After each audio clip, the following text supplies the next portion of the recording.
So yesterday I made a video about the parallels that we all notice between the movie Snake Eyes with Nicolas Cage and the recent and tragic Charlie Kirk's assassination that happened 2 weeks ago now. And I said if there's interest in that video that I'm going to make a more detailed video about this. Let's call it a deep dive type of comparison into these parallels.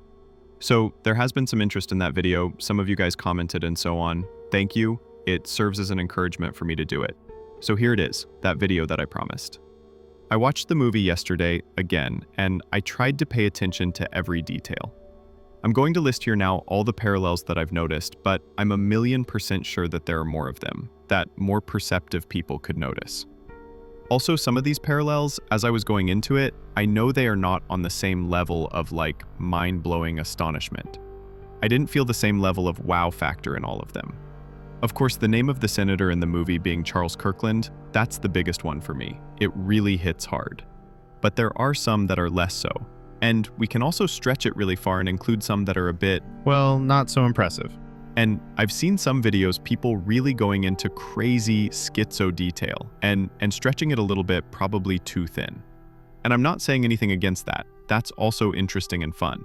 So I'm going to list some of those too. Maybe in the video we can rank them. Let's say I'll create some sort of ranking as we go along, from the ones that are really compelling to the ones that are a little bit stretched. Let's say it like that, from compelling to stretched. So let's start from the beginning. It will be the easiest way for me to organize things that way.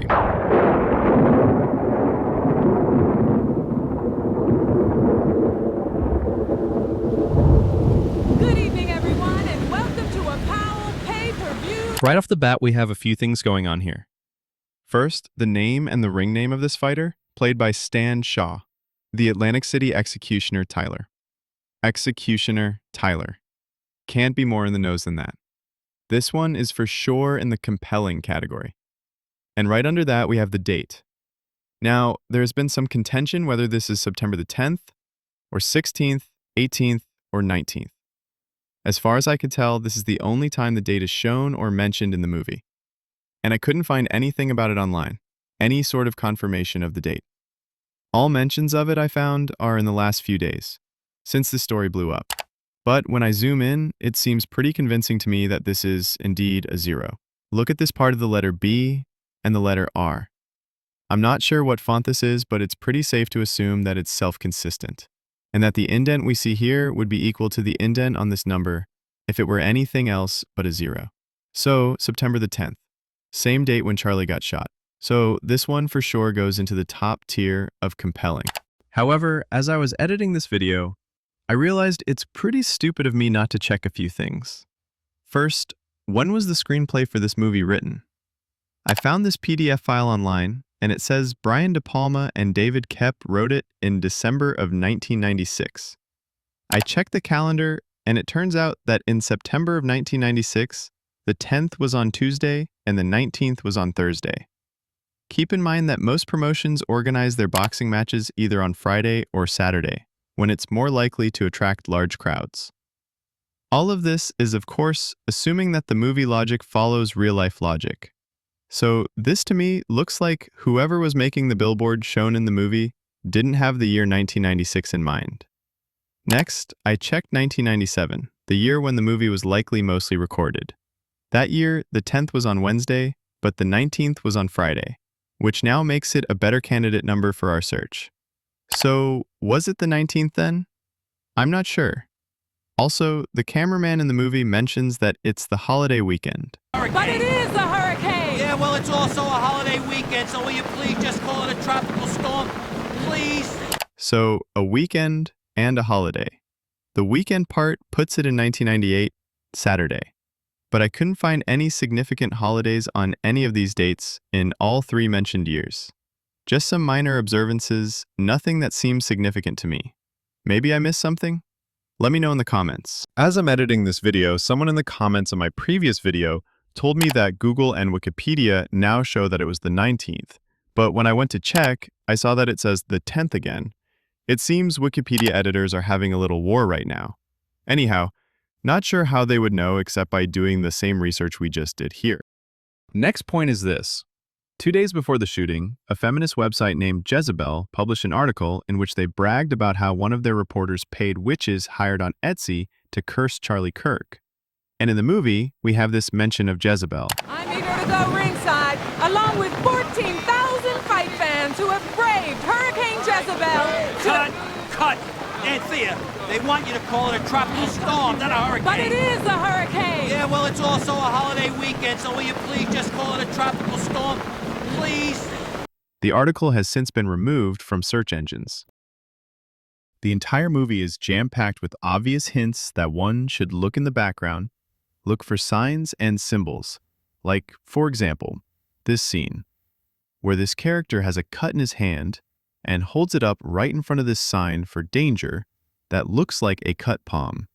This isn't necessarily connected to the Charlie Kirk assassination, but it's a blatant way the director, also writer and producer of this movie, Brian de Palma, is telling us to look beyond the surface, to search for symbols and signs. There's a bunch of numbers being shown, spoken, and shouted out throughout the movie. I won't go into numerology behind it all. I'm not an expert in that. Don't feel like pretending that I am. But it's just something I wanted to point out for those who have more knowledge and interest in things of that nature to do their own digging. My lucky number? I'd like to know what I did wrong to get all the shit assignments! Just roll so we can get out of here! In 5, 4, 3... Excuse me? Series of threatening. Excuse me. You down on the race? Yeah, I want to go upstairs. Oh, yeah, me too. Yeah, I want to go Yes! With all due respect, sir, we should have been out of here 11 minutes ago. During the boxing match, there's another interesting scene. This guy seems to get some sort of signal, to which he jumps from his seat and shouts as if celebrating. We saw it clearly. The referee must not have seen. Didn't he see that? This is a potentially devastating blow to the champ. I can't see if it's over. Resemblance to this guy, also with blonde, long hair and a beard, who also jumped to celebrate, is uncanny. Finally, we come to the central point of this video, the shooting. Look at how, in this scene, the first blood we see is on Nick's neck, on the left side. He got splattered by the senator's blood. Then we see the senator grabbing his neck, but not before we see the blood gushing, very similar to that video of Charlie we've seen too many times by now. Also, notice the thick gold ring on his finger, another parallel. The last thing I noticed that would fit into the compelling category of synchronicities between the movie and the tragic event is the fact that the plot of the movie is happening on a backdrop of Israeli-Palestinian conflict. Now, I know that thing has been going on for decades, but it's not always in the news cycle as it is now, when it's hotter than ever. So the fact that the plot of a movie from 27 years ago uses that conflict as its base, I don't know, to me it seems very compelling. Officially, Charlie's murder has nothing to do with Israel. I mean, Bibi told us so, many times, so there's no reason for us not to believe him, right?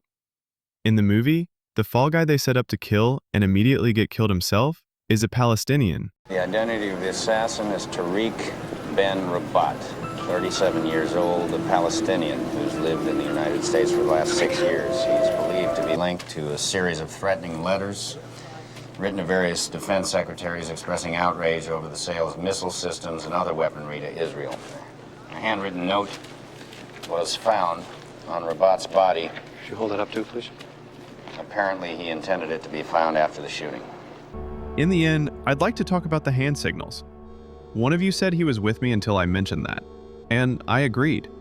To me, that's the weakest link in all of this. The only connection is the fact that the part of the movie is happening in Trump's building, and then we have some images of Trump doing it, and then some images of Charlie doing the same thing. And then there's that poster for the movie with Nicolas Cage showing the same sign.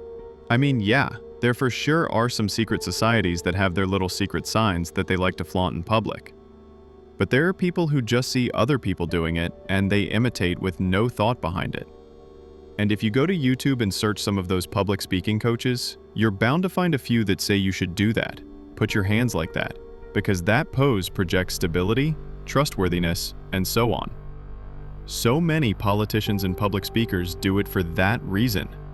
If you Google it, you'll see hundreds upon hundreds of people doing it, and we know many of them are not part of any secret society, even if they would like to be.